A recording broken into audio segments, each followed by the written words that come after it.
બગસરાના નટવરનગર ખાતે PI PSI home guard જવાનો અને નગરપાલિકા પ્રમુખ સહિત હોદ્દેદારોનો સન્માન સમારોહ યોજાયો। પ્રામાણિકતાનું ઉત્કૃષ્ટ ઉદાહરણ પૂરું પાડનાર 4 હોમગાર્ડ જવાનોનું વિશેષ બહુમાન કરાયું। લોકોના ખોવાયેલા પાકીટ અને કિંમતી ચીજવસ્તુઓની મૂળ માલિકોને શોધી પરત કરનાર હોમગાર્ડ જવાનોને બિરદાવવામાં આવ્યા। હોમગાર્ડ કેડેટ કુલદીપભાઈ પરમાર, વિજય ખીમસુરિયા, હરેશ ચાવડા અને શિવભાઈ ધાંધલનું કરાયું ગૌરવપૂર્ણ અભિવાદન। બગસરા પોલીસના નવનિયુક્ત પીઆઈ વી.કે. ગુલવેકર અને પીએસઆઈ ઈ.જી. મારુ, નગરપાલિકાના પ્રમુખ નીરવભાઈ ગોંડલિયાને હાથતોરા કરી સન્માનિત કરવામાં આવ્યા। નગરપાલિકા નવનિયુક્ત પ્રમુખ નીરવભાઈ ગોંડલિયાએ ચાર્જ સંભાળ્યા બાદ તેમનું પણ વિશેષ અભિવાદન કરાયું।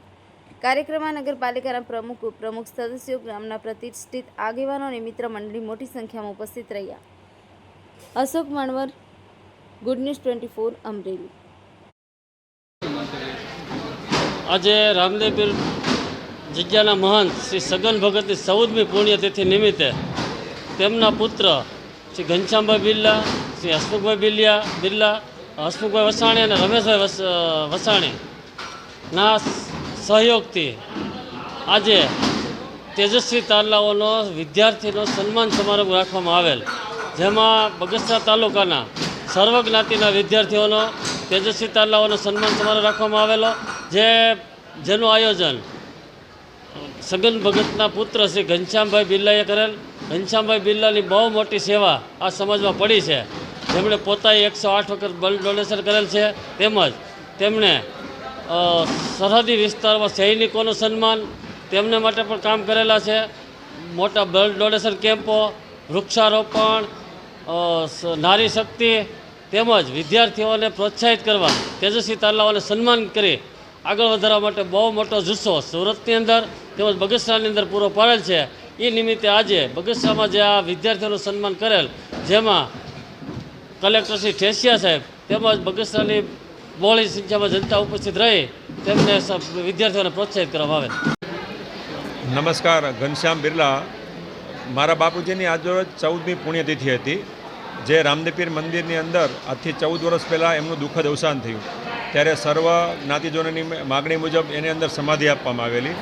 તેની પાછળ અમે એક વિદ્યાર્થીઓનો સન્માન સમારોહનું આયોજન કરેલું। બગસરા તાલુકાના સર્વ જ્ઞાતિ સર્વનું સન્માન સમારોહનું આયોજન કરી અને 9 ધોરણથી માંડી અને 12 ધોરણની અંદર કે જે બાળકો તેજસ્વી હતા, 1 થી 3 નંબર જેને આવ્યા એ લોકોને અમે સન્માનિત કર્યા। તેમજ આ તકે અમે બગસરાની અંદર કે જેણે પર્યાવરણ ક્ષેત્રે બહુ સારું કામ કર્યું છે એવા ચેતનભાઈ દેવલુકને પણ સન્માન કર્યું। બગસરા મારું વતન તો બગસરા છે, સુરત મારી કર્મભૂમિ છે, પણ કહેવાય છે ને કે વતનની માટી ક્યાંથી, એમ મને પોતાને, હું સુરતમાં તો ઘણા સામાજિક કાર્યો સાથે જોડાયેલો છું, ત્યારે મને એમ થયું કે બગસરાની અંદર મારે શું કરી શકું કે જેનાથી બગસરા બરાબર મારું વતનનું ઋણ તો ક્યારે પણ નહીં ચૂકી શકાય, પણ વતનની અંદર આવા કામ કરી અને જેનાથી આ બાળકો જ્યારે શિક્ષણમાં કોઈક સારા ક્ષેત્રમાં આગળ વધશે અને એની માટે એનો અંશ પણ કદાચ ક્યારેક મારામાં આવશે કે ભાઈ ચાલો મેં આવું કાંઈક કામ મારા બગસરા ગામ અને તાલુકા માટે કર્યું હતું, ત્યારે મને પોતાને બહુ સારા આનંદની લાગણી થશે કે મેં મારા વતન માટે કામ કર્યું હતું। આ તકે આપણા ચેનલના માધ્યમથી હું વિનંતી કરું છું કે આપણા પરિવારજનોના, કોઈ પણ સ્નેહીજનોના આ રીતે દુઃખદ અવસાન આ રીતે કંઈ થયું કોઈની યાદમાં આવા શૈક્ષણિક જે ક્ષેત્રે બાળકો આવ્યા છે, જે વિવિધ રમતોમાં જે આગળ આવે છે, જે લોકો ઓલિમ્પિક ક્ષેત્રમાં જાય છે, જે લોકો અલગ અલગ ક્ષેત્રમાં પોતાની કૌશલ્ય બતાવે છે, એવા લોકોને સન્માનિત કરો તો આપણા ભારત અને આપણા દેશનું ભવિષ્ય ખૂબ ઉજળું બનશે। વંદે માતરમ, ભારત માતા કી જય।